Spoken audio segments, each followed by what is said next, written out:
dabcan maanta oo ay tahay 8 Maarso maalinta caalamiga ah ee haweenka annagana aan u dabaaldegno maalinka haweenka Soomaaliyeed waa maalin dabcan markastoo xasuusiso qiimaha iyo dulqaadka iyo kartida gabdhaha Soomaaliyeed ay u leeyihiin iyo guulaha waaweyn ay ka gaareen dhammaan maxal laha mujtamaca hadii ahaan lahayd siyaasiyan hadii ahaan lahayd arrimo bulsho ahaan iyo sidoo kale saraakiisha iyo saraakiil xigeenka gabdhaha ee ciidanka xoogga dalka Soomaaliyeed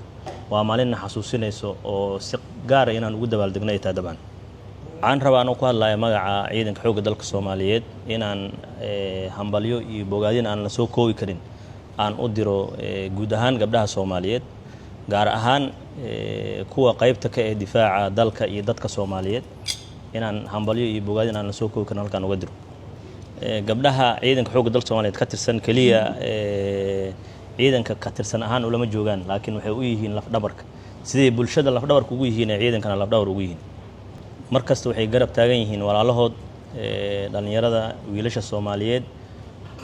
hiilay u yihiin garabay u yihiin niyaday u dhisaan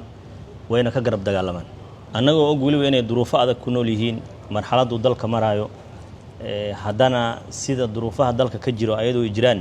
ay guriga gacanta ugu hayaan annagana waxaan dhahnaa ay gacanta noogu hayaan haday yihiin gabdhaha ciidanka xoogga dalka Soomaaliyeed waxaan rabaa dhammaan dabcan inaan si qalbi ah oo niyad ay ku jirto inaan ugu hambaliyeeyo inaan u bogaadiyo insha Allah waxaan rajaynaynaa gaar ahaan aniga shakhsiyan inaan garab badan siin doono ciidanka intay ku jiraan